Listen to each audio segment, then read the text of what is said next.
Welcome to SportsBeat KC, the Kansas City Star's daily sports podcast. It is Monday, March 22nd, and I'm Blair Kerkhoff. The Missouri Tigers basketball season came to an end in the first round of the NCAA Tournament with a loss to Oklahoma on Saturday night in Indianapolis. The game was close throughout, as you'd expect a game matching the number 8 and 9 seeds, but Mizzou didn't make enough plays down the stretch to win. So the Mizzou season ends with a 16-10 record, and although most college basketball seasons end with a loss, this one might be more bitter because of the way this season started.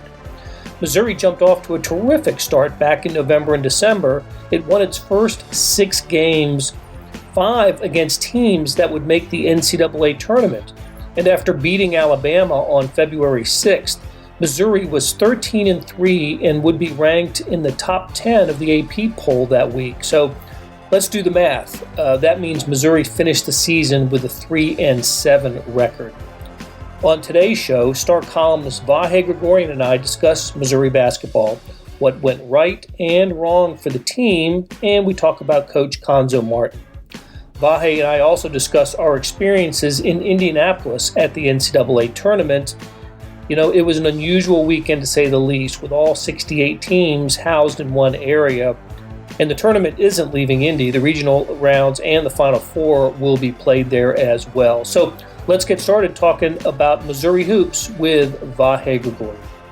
When there's an 8-9 game in the NCAA tournament, you're not really surprised who wins and who loses. You know, that's how the committee, the teams looked, even in the eyes of the committee. They selected them, 8 seed, 9 seed. And so you're just not surprised by the outcome of either one. But that doesn't change a level of disappointment for the loser. And one of the teams, Missouri or Oklahoma, was going to be really disappointed on Saturday night in Indy just because of the way the seasons of those teams had been going in the last, month or so. Missouri had lost, 3. They were 3-6 in their last 9. Oklahoma had lost 5 out of 6. Well, Oklahoma's the one that survives and advances to play Gonzaga. Missouri goes home.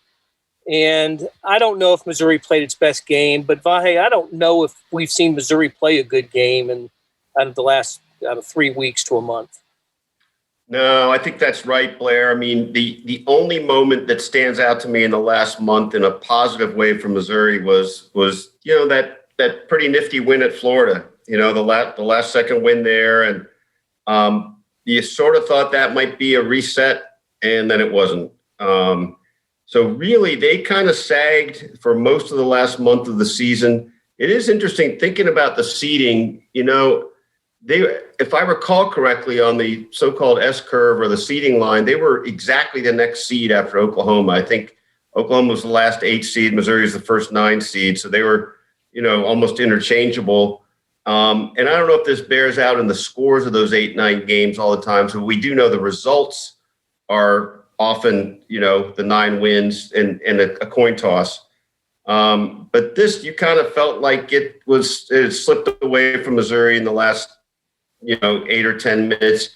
Missouri had a little bit of a burst there in the last minute that made it possible, but I don't know that I really felt faith like they were going to get the right shot off when they were down 70-67 and getting the ball back. You just had sort of this little flicker of hope that it would be the moment for them.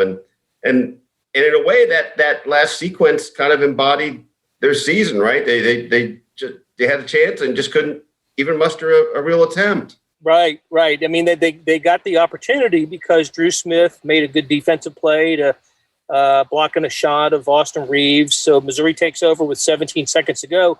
They don't have a timeout, so they've got to create on the fly. And what was created, you end up with who was it? Drew Buggs driving the lane and getting fouled. Putting himself in a position where he has to make the first, miss the second on purpose, and that did happen. Free throws, that did happen, but only 2.5 seconds remained, and there just wasn't enough time to do anything with that.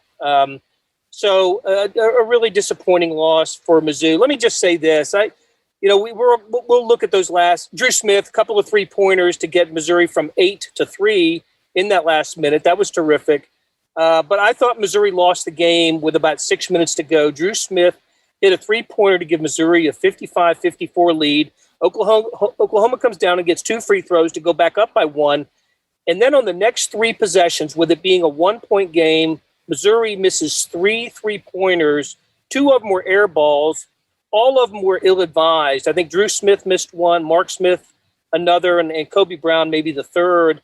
And that's where Missouri needed to play smart, patient, work the offense, get a good shot, and they didn't do that. And Brady Manick turns around and hits a big 3 to make it a 4-point game, and then Oklahoma begins to extend it. So I think that stretch from about 6 minutes to 3 minutes is where Missouri had an opportunity to assert control. It couldn't do it, didn't do it, and that's why Missouri's heading home, and Oklahoma's going to play Gonzaga in the second round. So maybe Mitchell Smith might have thrown one of those up, Blair. And I remember, I'm not sure about that, but I think twice in the game he did, and I think I flinched, and I could feel a little body language from you each time. It just didn't seem like it just was not the right thing to settle for. And that, again, is a little microcosm of their last month, right? Shot selection became a big deal. Yeah, it did. Yeah, and what I noticed with Missouri is kind of an inability to break down defense with individual play. It's just difficult for them to get shots with individuals. The other thing was Xavier Pinson not playing well down the stretch of the season and certainly of this game. He ended up spending the most of the second half on the bench. I don't think Konzo Martin trusted him in the game. So that's a guy that they really depended on early in the season and had some great moments for Missouri early in the year. But Xavier Pinson was just not the same guy at the end of the year as he was early on, and that was too bad for Missouri. Yeah, all right. And I'm not sure this is correct, but I think that when Konzo pulled him early in the second half, that was it. I'm not sure he came back in the game. He did. I know he came back in and he had a turnover. He was trying to get an entry pass, or he had a turnover and then maybe a shot blocked when he was going to the basket. Just almost like he didn't know what he was doing out there. And you hate to see that. Maybe there was an injury. I think he had been dealing with a foot, but maybe the severity of it was greater than what we were led to believe. I don't know, but I felt bad for him. Honestly, I think there's a little bit of a trust question from Konzo to him. I think that's kind of come into play. And look, it leaves to speculation what some of the future elements of this team are going to be. Some things like that. Nice segue, Vahe. So let's look at let's look there. The seniors have eligibility because of COVID-19. All seniors in college sports do this year. I get the sense that we're not going to see Jeremiah Tillman, Drew Smith, Mark Smith. I don't know about Mitchell Smith in a Missouri uniform next year. So that leaves players like Xavier Pinson and Kobe Brown, Parker Brown, who are underclassmen and can come back. Missouri's got they've got a handful in the recruiting class, none of whom are like top 50 type players. I don't know if it's a rebuild. It's certainly a reshaping of Missouri next year looms for this program. I think that's right. And, it is interesting when you add that element about the seniors. I mean, it's hard to know which ones would feel it behooves them to come back. Maybe there's a nice surprise in there somewhere, but I think probably unlikely. And I think by and large, we're looking at somewhat of a fresh canvas, and how that turns out as whether it's a rebuild or just a reset is really going to be an interesting question, because for all the things you could say about the state of the program and not having won a tournament game now since 2010 and being 0-2 under Konzo, you can also look at, it's kind of a cliche, but the foundation is somewhat different these last 4 years than it had been in the 4 or 5 years before that, with Frank Haith's departure and leaving a really, really complicated and rather difficult scholarship situation for Kim Anderson, and Kim never been able to get over that hump. The numbers are night and day in terms of regular season play and wins, and I think just sort of currency of the program. On the other hand, they sit here kind of stuck at this stage. And to think Missouri won, there's one thing to have the Norm Stewart era, but even I was looking at these numbers yesterday, Blair, and I think it was nine NCAA tournament wins between the turn of the century and 2010, and 0 since then. And that's, we all think, I shouldn't say we all, but I know the two of us think extremely highly of Cuonzo. He's everything I'd want to be in the face of a program. And I just wish he'd make it easier on Missouri fans by winning a tournament game or two here. That's a good way of putting it, Vahe. And yeah, that's a great note about the tournament wins. I remember Missouri getting to the Elite Eight in 2002, the Kareem Rush team, and then again in 2009 with DeMar Carroll, and those were teams that built a pretty good NCAA tournament reputation, for the program in that decade. But you're right; it's now a 6-game losing streak in the NCAA for Mizzou, and yes, I think that's a good way of putting it too. About Cuonzo Martin could make it easier on himself. Could have made it easier on himself with a victory in this game. Nobody would have expected a triumph over Gonzaga, and we certainly don't with Oklahoma now meeting up with the nation's top-ranked team in the second round. But gosh, just one. I got to tell you, I got back to my hotel room last night and I rode up the elevator with a pair of Missouri fans. I didn't know them. They were wearing their Missouri gear, and I just said, darn Missouri, and they just shook their head and said, yes, all the time, every year. Now, look, they got to the NCAA tournament. That was a little bit unexpected based on our preseason projections of this program, but they rose those expectations with their play, beating Illinois and beating Oregon, and having victories over Alabama and Tennessee during SEC play, and then the poor play at the end of the year, and then not to win an NCAA tournament game. I guess I understand fans who want to question whether Cuonzo Martin is going to get it done ultimately at Missouri, but I think I'm with you on this. I think we're of the same mind that we want to see him get it done, and I think he's a good enough coach to get the opportunity, get more opportunity to succeed at Missouri. He's got a 7-year contract. He just finished the 4th year of 7. So, and I don't get the sense Jim Sturck is in any rush to make a move at that position. No, I wouldn't think so. I mean, I suppose we could get blindsided, but I know there's some contractual things that make it pretty compulsory anyway. I just think that, sometimes turning these corners is different than what we might understand or even be able to really, really know. It's just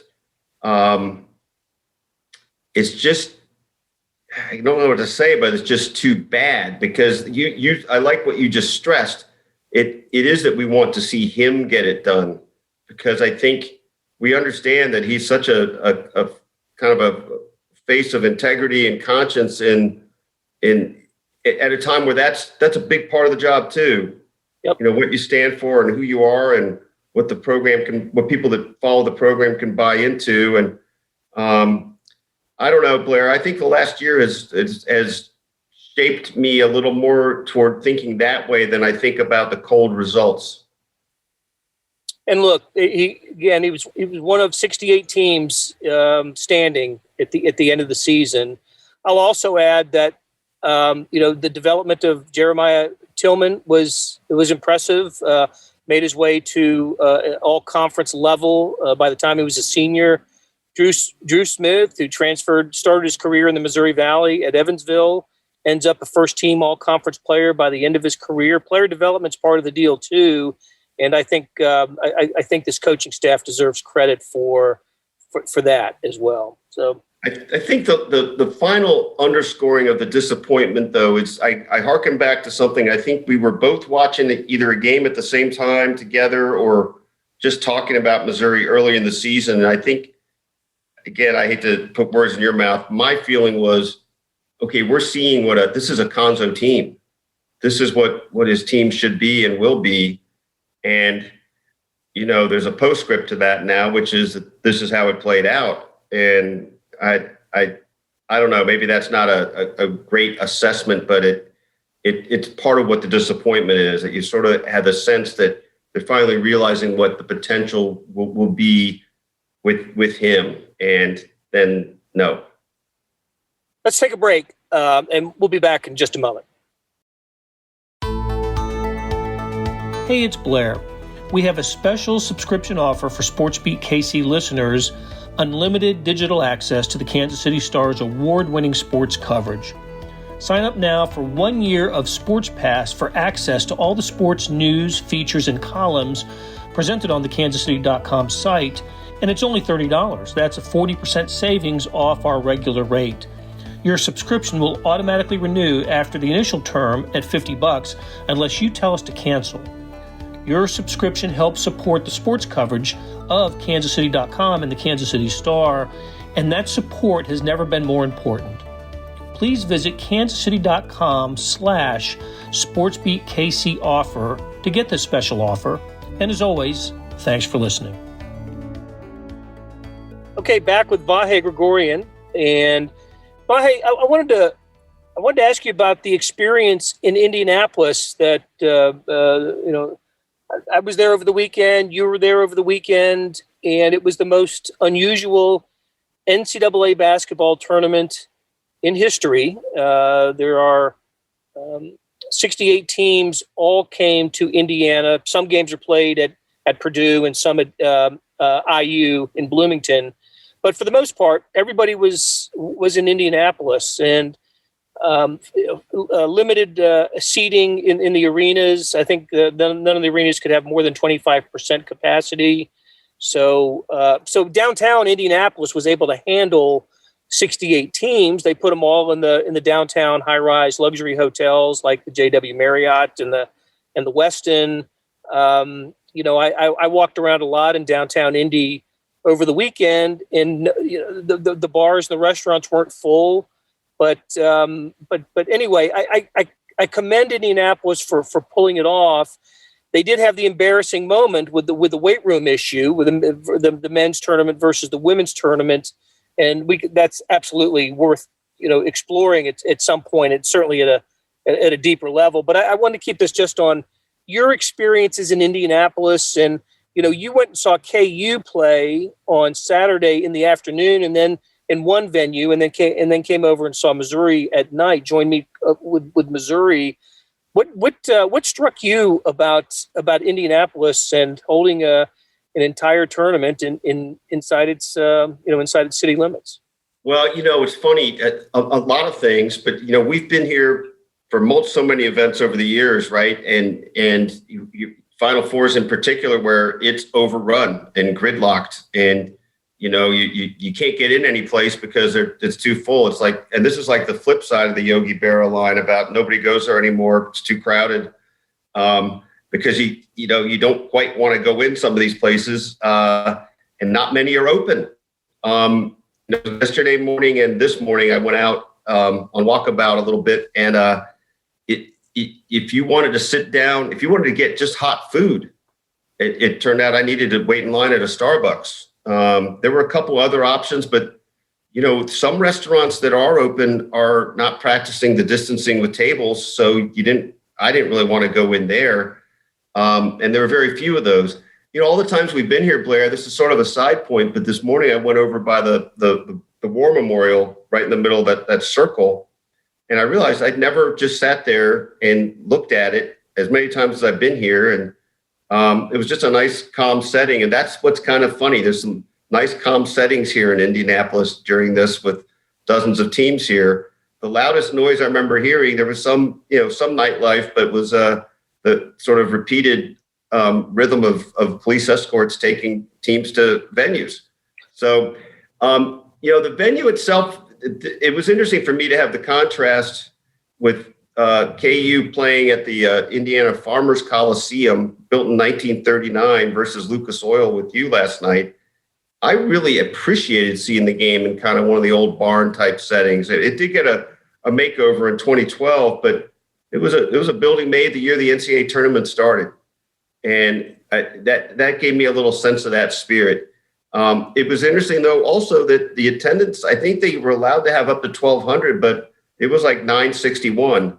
So that tells you that, as much as we think this is a good, let's get back with it kind of thing, people remain wary as they should. And I think travelers are well advised to, consider whether that's worthwhile in some form or another.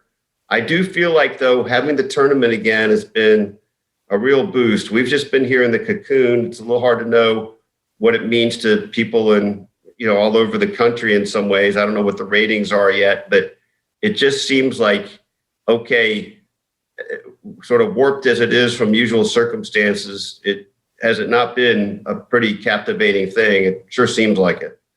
Well, we know the Kansas attendance was 961 because Bill Self looked at it and read it off of a stat sheet as he was commenting on the temperature in the building.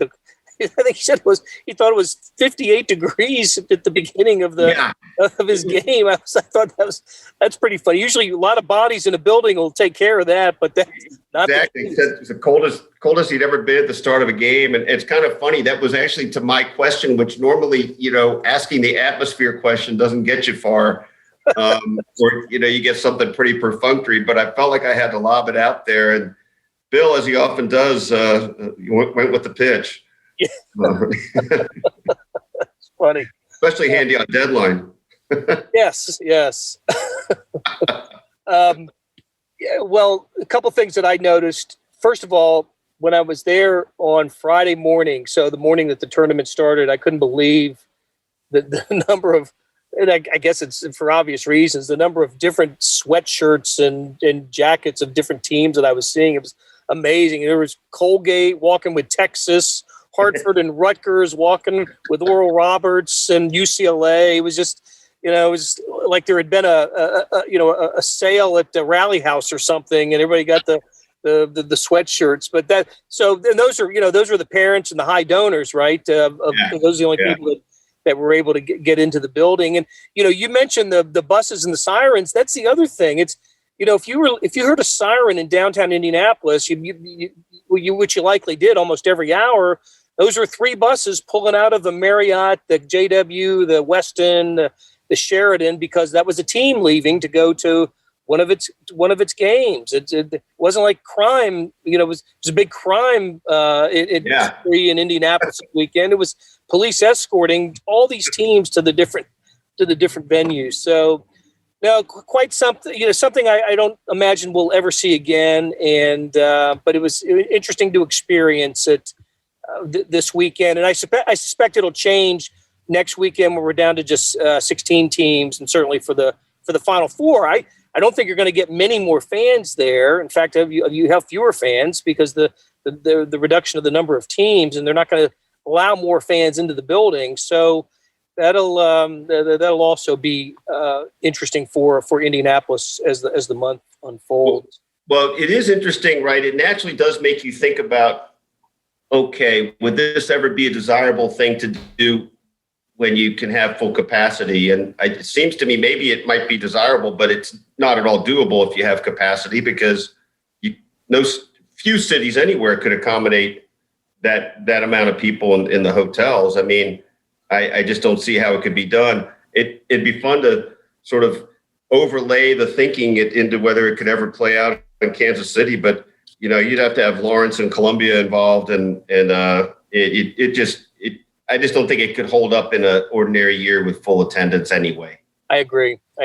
Hey, so Vahe, before we go, I know you're working on a column that by the time this podcast drops will have been posted on kansascity.com, and you had a conversation with one of the heroes of the first week, or the mother of one of the heroes of the first weekend of the NCAA tournament. His name is Joe Pleasant. I love the name. Played at Blue Valley Northwest and dropped in the 2 free throws with about a second to go in Saturday's. It was the final game of the Saturday schedule, and 14th seeded Abilene Christian defeated third-seeded Texas, the Big 12 tournament champions. And what makes this especially interesting to us is that Joe attended Blue Valley Northwest. He won a couple of high school, Kansas 6A championships at Blue Valley Northwest under Coach Ed Fritz. And he's one of two Kansas City area players, actually three, that are on the Abilene Christian roster. So what did you find out talking to Joe Pleasant's mom? Well, first of all, the last name is apt. She was very pleasant, very, very, very funny too. I mean, she was saying that he got no athletic genes from her, that she was on the bench with Forrest Gump was how she put it. And I hadn't realized this until last night, that Joe's father was an NFL player, 2 Super Bowls with the Patriots, and a former Chiefs assistant. Yeah, spent a little time on the Chiefs staff. Yeah, and so it she was pretty interesting talking about kind of the nervous energy, that she had full faith in Joe, but she's a nervous wreck. And I also spoke with Ed Fritz, the high school coach, and he kind of painted a funny scene because he's in Las Vegas visiting family on spring break. And he said he was prancing around in a restaurant while Joe was shooting the free throws. And somebody asked him if he must have had a lot of money on the game. And he was proud to be able to tell the guy he didn't have any money on the game, just that it was one of his guys. And it was interesting, Blair, also to listen back to the news conferences from last night. Joe Golding, the coach of Abilene Christian, was very eloquent in describing how this is the kind of moment that makes March Madness. Joe Pleasant was sort of mild-mannered, as his mom describes him, but was pretty funny when he was asked about his dad saying he was a lousy player 10 years ago. Joe couldn't even get chosen in pickup games, so he's come a long way.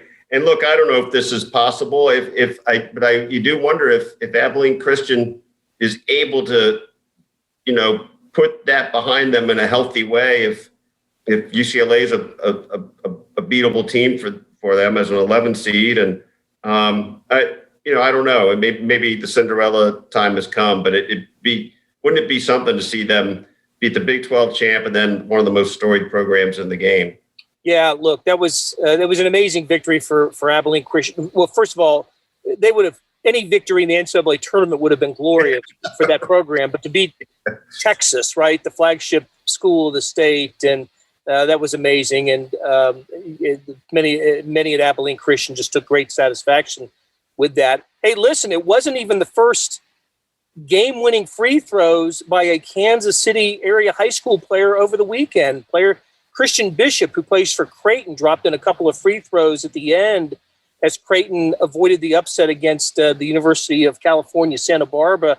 Christian Bishop went to Lee Summit West. So good weekend for Kansas City area high school players in the NCAA tournament. Very cool to see, and something we'll continue to keep an eye on with the likes of with Christian Brown, who was also went to Blue Valley Northwest, and of course Parker Brown, his brother, played for Missouri, and they were eliminated by the Sooners. So anyway, good weekend for the local kids in the NCAA tournament. All right, Vahe, thank you so much for the conversation, my friend, and we will talk to you again soon. All right, Blair, sounds good. That'll do it for today. Thanks to our SportsBeat KC production staff of Derek Donovan, Beth Welsh, Monty Davis, Jeff Rosen, Chris Fickett, and Savannah Smith. And tip of the cap to Vahe Gregorian for stopping by and talking Mizzou and NCAA tournament with me. Links to our stories can be found in the show notes and on kansascity.com. Hey, we have another deal for you. For a limited time, you can subscribe to Sports Pass for 99 cents a month. That's right, 99 pennies a month. After 3 months, it auto-renews at $5.99 a month unless you cancel. And what a time to subscribe. The Royals are at spring training for another week or so. March Madness is here, and it is never not Chiefs season. So how do you get this? You go to kansascity.com/sportspass2020. That's kansascity.com/sportspass2020. You want more than just sports coverage? Check out the entire Kansas City Star product. Sports news features, commentary, and analysis, the whole thing. You get all the stories written by my talented colleagues, plus additional national news, sports, and business coverage with the e-edition. The details for all of these deals can be found at account.kansascity.com/subscribe. And if you're having trouble hunting down any of those offers, send me an email, bkerkhoff@kcstar.com, and I will get you to the right place. So whether it's the Sports Pass or the full subscription, you're getting and supporting the best sports and news coverage in Kansas City and helping us produce programs like SportsBeat KC. Thanks for listening, and we will be back on Tuesday with another episode.